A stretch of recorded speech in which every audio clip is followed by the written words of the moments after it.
I couldn't finish Bleach. I know, I'm terrible. How could I not? But it was only one main reason that stopped me from continuing to watch it. Hold on, just let me explain. When I watch an anime, I like to give it my full attention. That's how I finished Hajime no Ippo, Yu Yu Hakusho, Attack on Titan, Jujutsu Kaisen, Demon Slayer, and that's how I thought I was finna do Bleach. Bleach was a top 3 anime. Bleach was up there with the likes of Naruto and One Piece. I saw Bleach on Bleach bottles my mom bought from the store. So of course I figured, oh yeah, this gotta be hot. You don't really see anime in public like that in the early 2010s. So this show gotta be selling records. And a few years back, when Bleach 1000 Year Blood War was announced and the hype for Bleach was the highest I'd seen ever, I was definitely ready to start watching this show, this legendary show, from the beginning. And unsurprisingly, everything that people said would be there was there. The musical records was good. Ichigo is one of the best and most unique MCs I've gotten to know over the years. And the Save Rukia arc was no lie among the best I'd ever seen. And yes, I could directly see how Bleach inspired animes today,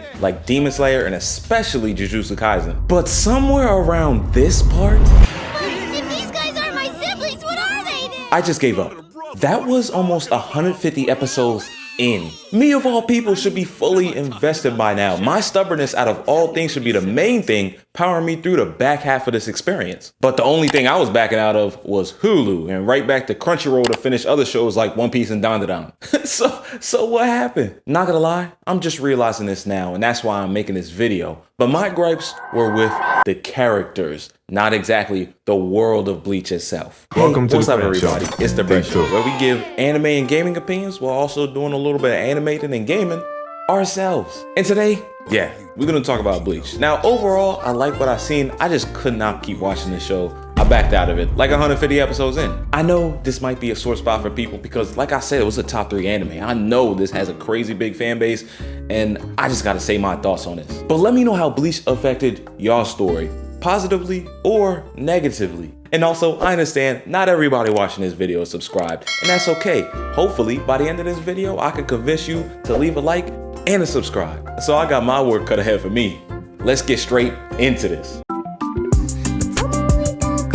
There are so many characters. All right, how do I say this in the most positive, non-abrasive way possible? They should have killed off Rukia. As a matter of fact, let's keep going. Why even introduce Chad as a character if that was what you was finna do to him? The group of Soul Society, Shinigami, Renji, Yumichika, Hitsugaya, Ikaku, Rangiku, yeah, that squad that they sent to Earth all the time, that squad had to get trimmed down. There was too many people in that squad. Post of Soul Society, Save Rukia arc, they all did really. But Renji especially fell off hard.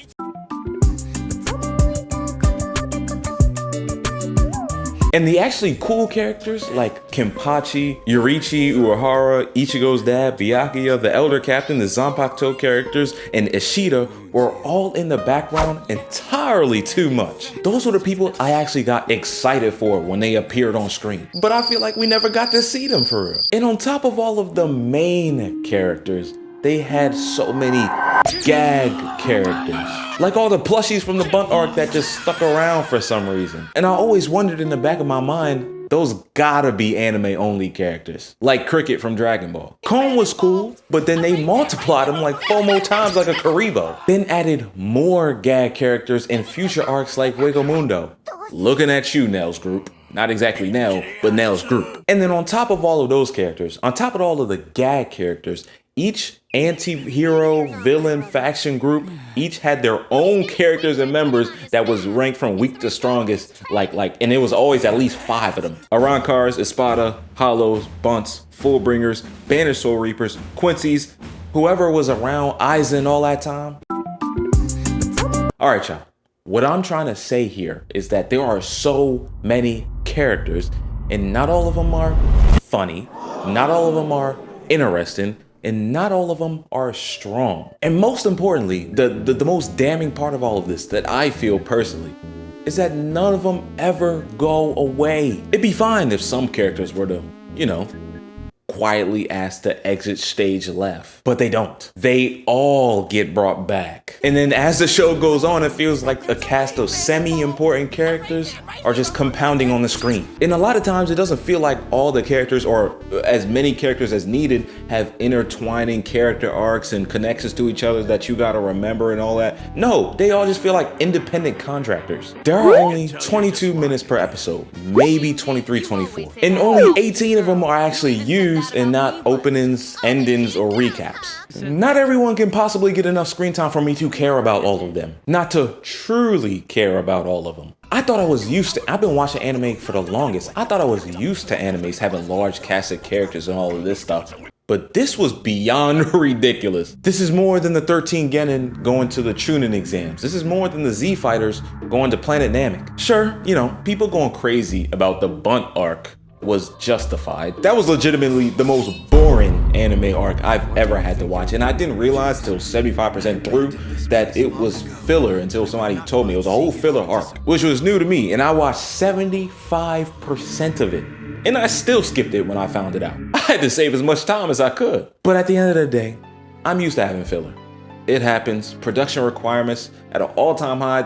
You just need to throw a couple fillers episodes in there. I understand it. It just felt so bad because they strategically found a way to place the Bunt arc at a place where anticipation and hype for the show was at the highest. And then they throw in the Bunt arc and say everything previously didn't matter. At least not for this story. But I'm getting distracted, y'all. The Bunt arc just took the wind out of my sails a little bit. I was still on track to finish watching the show. Like it wasn't that bad. But for me, I was just keeping track of so many characters that I began to realize I only cared about the main villain, Ichigo, and his some of his immediate friends. I'm gonna include Ishida in his immediate friends. It's borderline. And a little editor's note, it's the fact that because I only cared about the main villain and Ichigo, the main hero, that it became so draining when the screen was so crowded with other people than that. I looked at the other villains as obstacles for someone to beat. I don't know if it would be Ichigo, but it would be someone. And trust me, they got a lot of someones to choose from. But then the gag characters, I had little to no patience for them at all. This was so much different for me than Yusuke's 4-man, 1-woman team at the Dark Tournament. This was so different than the 5 that were in Levi's squad, than the 4 Demon Slayers that went to Swordsmith Village. It was just too much. And eventually it just backed me out of the show. I don't mind the confusing power scalings, y'all. I'm a Hunter x Hunter fan at the end of the day. And I've never really complained about having too many characters in the show. It just felt like a giant speed dating sting operation. And I definitely never complained about the games I play or the anime I watch, as people who have closely watched this channel have seen. I don't like to complain. I feel like there's too much of that on the internet anyways. But let's be honest, there's sometimes where I just gotta say what I gotta say. But I guess after 150 episodes of Bleach, I'm gonna have to put it down. And all the 1,000-year Blood War hype, unfortunately, I'm gonna have to let it pass me by. And to be honest with you, 1,000-year Blood War seems to have addressed a lot of those problems I had, and it might have addressed even more than I thought. It might be great. I don't know. I just don't know the story up to that point, so I feel like I can't catch up. There are things that I like. No. Things that I loved about Bleach that encouraged me to watch it, keep watching it through my struggles of watching it back when I was committed. Let's go ahead and shoot the elephant in the room. This was very obviously an inspiration for JJK. And the most comparisons I can make from JJK to Bleach is in Itadori and in Ichigo. Those characters are very similar in terms of the high school, in terms of the fact that they're gifted before they even get powers. Ichigo is a little more, dull and mean-spirited than Itadori, but that's really the only difference between them. The concept of the Zanpakutos and the Bankais in Bleach were great. It felt like every power-up that Ichigo got, it was gotten out the mud. There was no freebies, no Grand Elder putting a hand on your head and now you Mystic Gohan. No, none of that. And I enjoyed that a lot. The music was early 2000s, vibey as hell. I'd say vibey as hell. I don't usually like to use the word vibey to describe things in a video, but I think that word is invented for music, so it was vibey as hell. And then going back to Ichigo was a fresh take on MCs. He was not, I want to be the Pirate King, I want to be the Hokage,